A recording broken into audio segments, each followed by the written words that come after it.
Seaborn is a statistical plotting library in Python. It's built on top of matplotlib, which means when you run a Seaborn command, it runs a set of matplotlib commands under the hood. It's built with beautiful default styles for the graph, which makes it easier to read and comprehend. Seaborn is designed to work very well with pandas data frame objects, and therefore it's the go-to library for plotting data in Python. To install the Seaborn package, you would need to use the commands conda install Seaborn if you are using the Anaconda prompt, or otherwise pip install Seaborn if you are using the command prompt. So Seaborn can be used for analyzing different types of data by using different types of plots for numerical data, for categorical data, and even for data in matrix format. So let's start by importing our libraries and some data to work with. So here we will import numpy snp, import pandas spd, import matplotlib.pyplot splt, import seaborn as sns, and we will run a one-line code matplotlib space inline.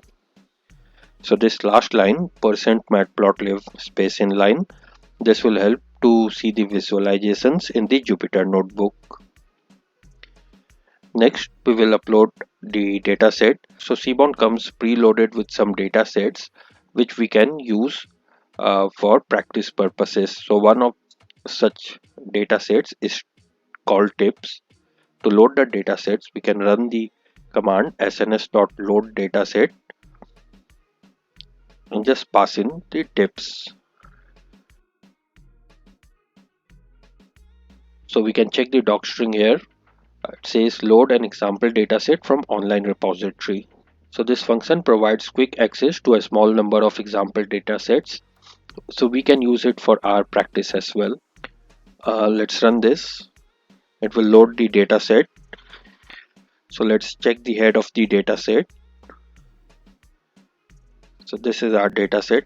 So it looks like it's from a restaurant. We have the total bill and we have tip data, and then we have some other categorical data. Now let's check the info. So in total it has 244 entries, range index going from 0 to 243, and 7 columns. Total bill, tip, sex, smoker, day, time and size. There are no null values here, and as we can see, the first two columns, total bill and tip, are float data. Then the next four are categorical data, and the last column seems to be integer data. So now that we have our data, next we will move on to the categorical plots. So these categorical plots allow us to visualize the distribution of categorical data in a data frame. For example, there could be a column for sex in a data frame, and the data for that would be male or female. Similarly, there could be a column for day, and that could be Sunday, Monday, Tuesday, etc. So to analyze the categorical data, we have a few different kinds of plots available in the Seaborn. We have barplot, countplot, boxplot, violinplot, stripplot, swarmplot. Let's look into this one by one. So the first is a barplot. A barplot allows us to aggregate the categorical data based off some functions like sum, mean, median, max, etc. By default, it will return the mean. This is similar to the group by function in pandas. So if you are using a pandas library and you want to find out the mean of different categories of data, you can use a group by function and use the mean function with that. However, if you want to visualize that data for each of the categories in a column, we can use a bar plot. So for a bar plot, we can use sns.barplot, pass in your data, which is tips. Then on the x-axis, we want the categorical data, so let's use the 6th column. And on the y-axis, we want the total bill column. So let's plot this. And what this plots is, we have sex on the x-axis and total bill on the y-axis, and what it returns by default is mean. So for male it is the average of all the bills, which is just above $20, and for females the average was just below $20. It's closer to $18. So if you want the exact data, you can use the group by function along with the mean function using the pandas library. However, if you want to visualize for all the different categories, you can use this visualization bar graph. Now if you look at the doc string here for the bar plot, we have our data and then what we want on the x and y column. Then we have a hue parameter as well. If you want to separate it by another category, we have hue for that. Then we have an estimator parameter, which is by default given as mean. So let's say in place of mean, you want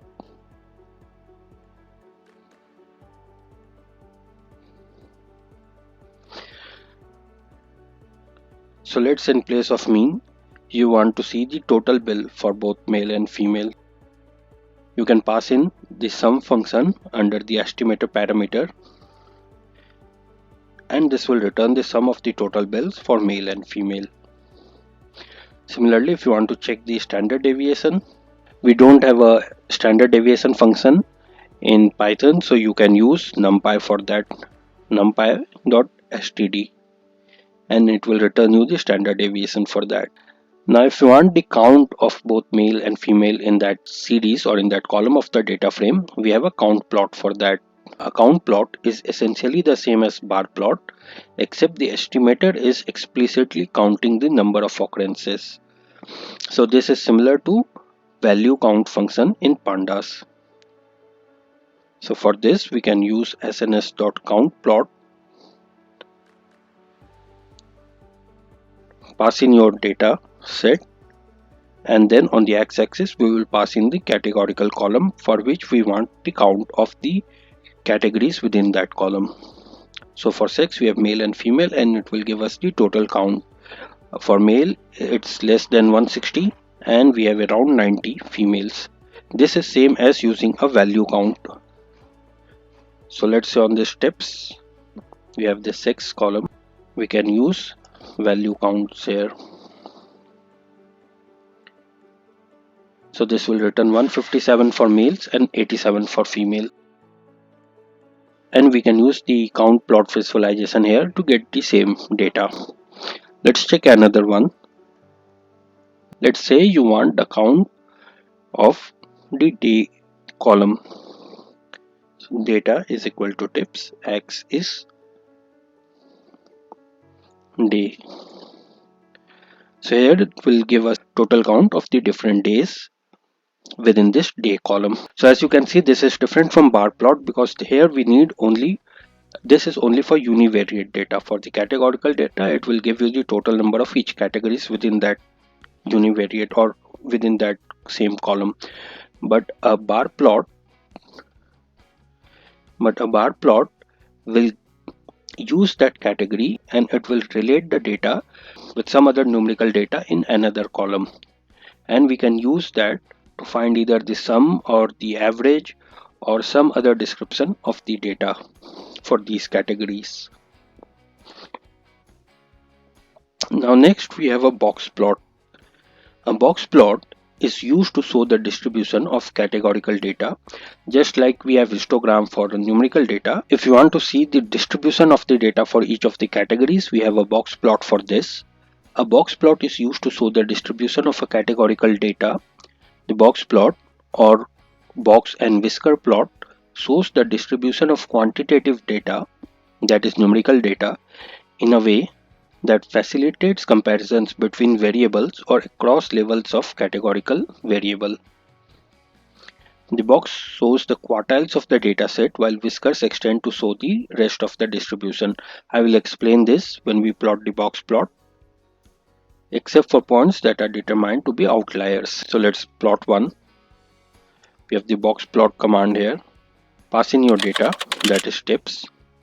Then on the x-axis we want the categorical data. Let's say we want to see the data by day, and on the y-axis we want the total bill. So let's plot this. So here you see that on the x-axis we have the categorical data for the day column. We have Thursday, Friday, Saturday and Sunday, and on the y-axis we have total bills. So for Thursday we have the distribution of all of the bills which are available in the data set. Similarly for Friday, Saturday and Sunday. And this is a box and whisker plot, and then in the circles we have outlier data points. So what we have here is, this is the minimum data point, this is the max value of the data point except this outliers, and then we have this quartiles which is 25 percentile points, this is the median line that is 50 percentile, and then this is the third quartile. First quartile, second quartile and third quartile. Third quartile is 75% line. So this is the max value 75 percentile or third quartile, 50 percentile or median, 25th percentile or first quartile, and the minimum value here. So it will form a box for data within 25th to 75th percentile, and will extend whiskers for data between the 75th and 100th percentile, and similarly on the lower end for 0 to 25th percentile. And some of the data will be considered outliers, that this data is different from most of the data within this group. See here, except for points that are determined to be outliers using a method that is a function of interquartile range. So if you look for Friday, we have one data point which is completely different from the rest of the data point. So there is a function which is used to calculate this interquartile ranges. You can read, if you want to read, you can Google this interquartile range. If you want, you can Google interquartile range and read more about it. But that function is used automatically by Python or Seaborn to determine these outliers. These outlier data points are very different from most of the data in the group, and if it is included to study the entire data set, then it will completely skew our understanding of the most of the data here. So for an example, let's say if you are calculating per capita GDP of a country, and if you include the income of billionaires in that as well, the per capita GDP will be a higher amount than if you exclude the billionaires and then calculate the per capita GDP of the remaining people. You will get the actual distribution, actual income distribution of the people, which will be much lower than the average GDP per capita figure you will find on Google, because billionaires are just a small number of people who have very high income, much higher than the rest of the group, and therefore they skew the average for the entire group just on their own. So if this is a graph of those billionaires, it's important to identify those data points and look at the rest of the data separately from these outlier points. Now if you want to give a color to this graph, we can use the hue parameter here. Hue is obviously for categorical data, but if you use the hue with the same category which we have here, it will use a nice color combination for this graph. Now let's say you want to use another category along with this graph itself, so you can do that.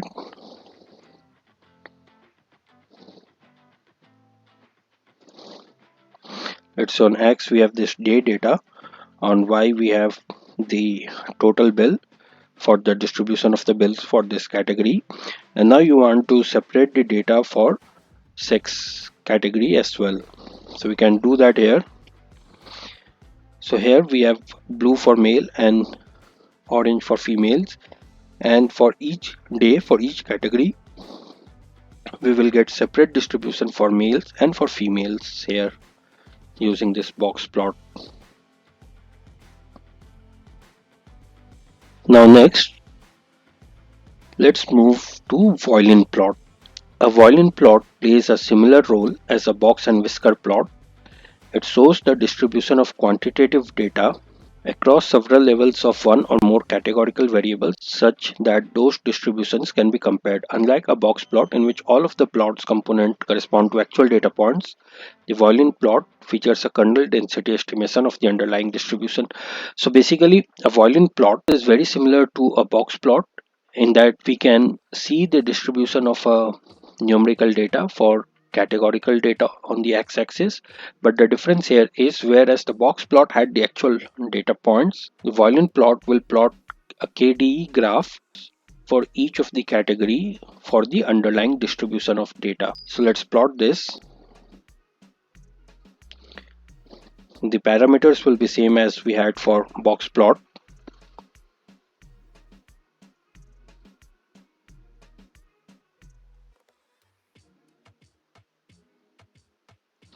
So let's plot this. Once again, if you want to use the color palettes, we can pass in a hue argument which will be same as this categorical data we have on the axis. So here, as you see, rather than the box plots which corresponds to actual data point, actual dollar amounts on the total bill, we have a KDE plot which shows the estimation of the total bill for a particular value. So if you look at the thickness here, we know most of the data lies between $10 and $20. Similarly, as you go from 20 to 30, the graph drops off. Here you have to look at this in a horizontal way.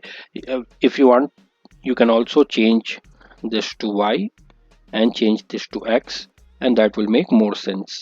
So now we have our categories on the y-axis and the total bill on the x-axis. So you can see for Thursday most of the data is between $10 and $20, and as the total bill goes higher, the graph will go down, and we have the mirror reflection of that here as well. This total thickness represents how many data points lies between $10 to $20, then from $20 to $30. Similarly for Friday, Saturday and Sunday.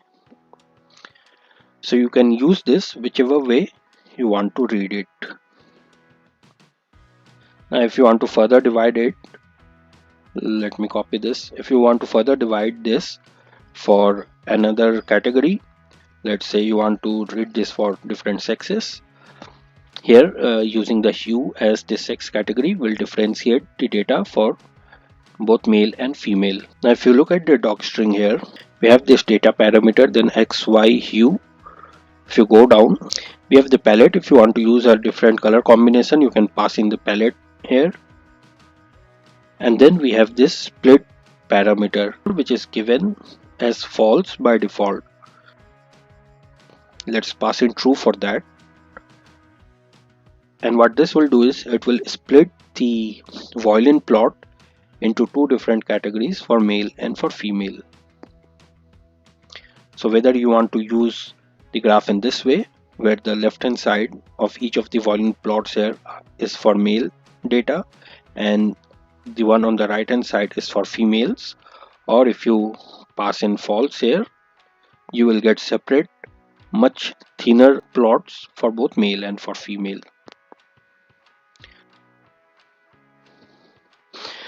Now next we have a strip plot as well. This strip plot is very similar to the violin plot.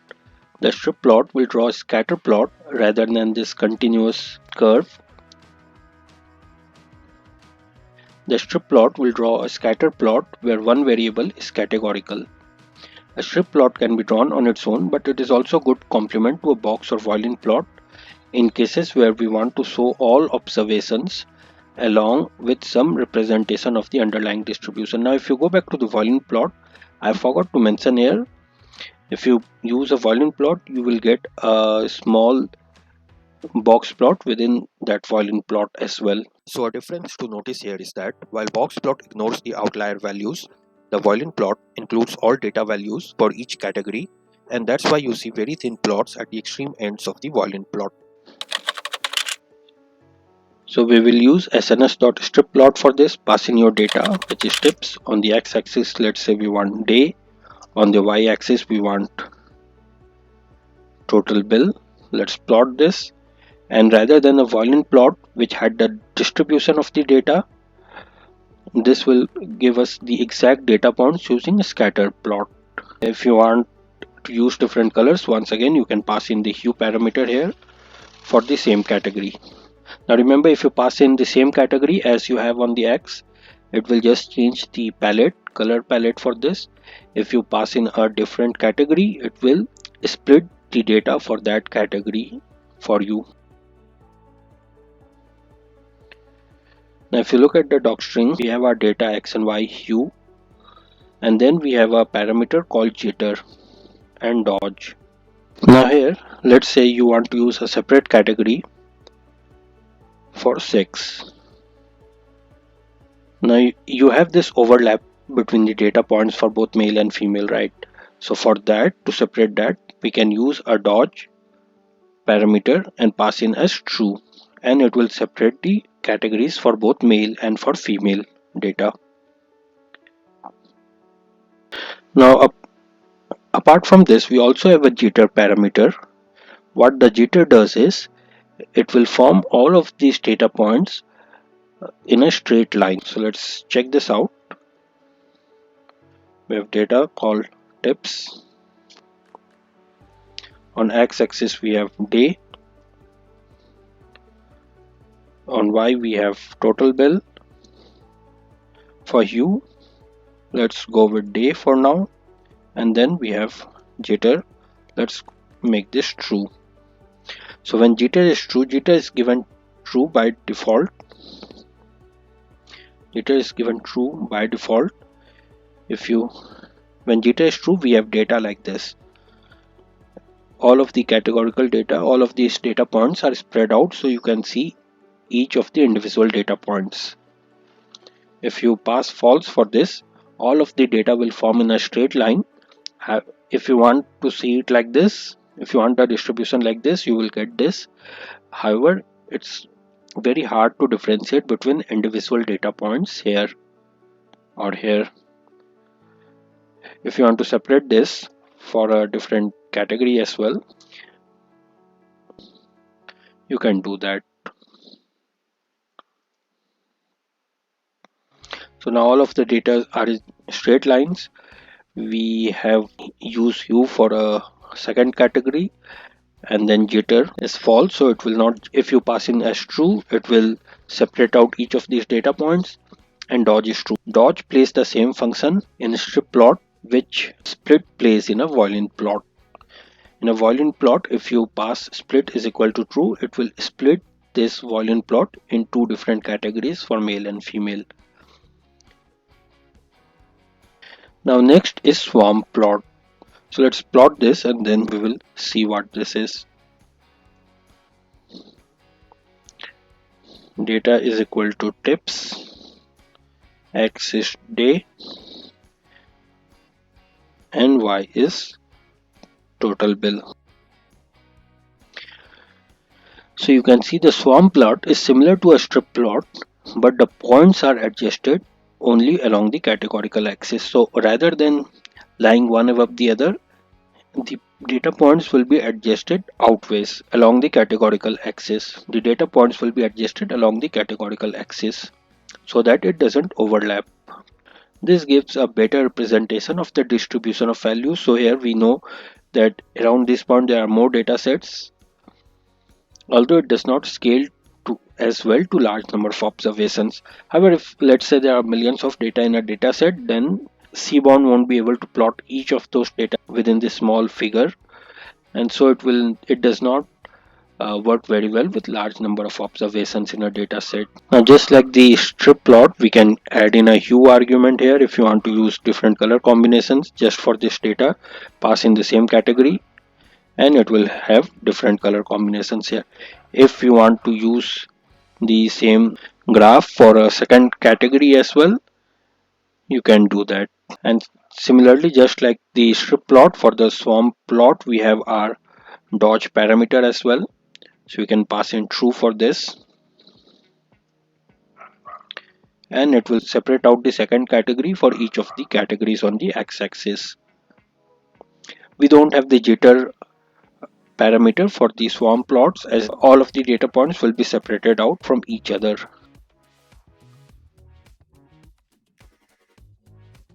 what we can also do here is we can plot both swarm plot and violin plot together. So let's say we have our violin plot. Data is equal to tips, x-axis is day and y-axis is total bill. And for hue I will pass in the same category as I want different data here. Now I will plot a swarm plot using the same parameters here. And what this will do is it will plot the swarm plot over the violin plot. So let's change the color for the swarm plot here so we can see this to black.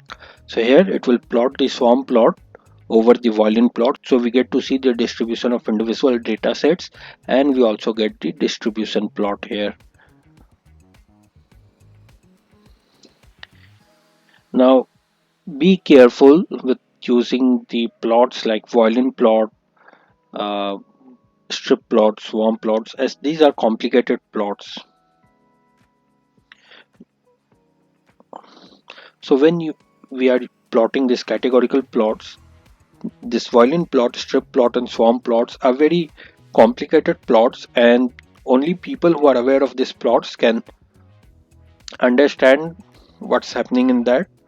So if you are doing your own analysis or you are plotting this to be shared with other data scientists or data analysts, you can use this graph.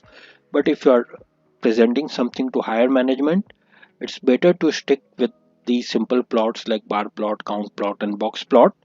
The management people are more used to these kind of plots, and they will it will be easier for you to get your point across to those people. If you are using a swarm plot along with a violin plot to a management person who has never seen these plots earlier, it will be very hard for them to understand whatever you are trying to convey to them.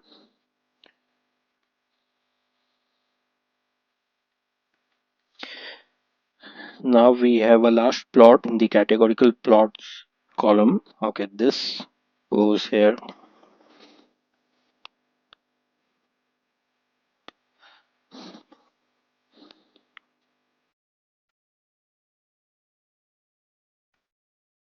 And then we have a cat plot, which is a general form of categorical plot.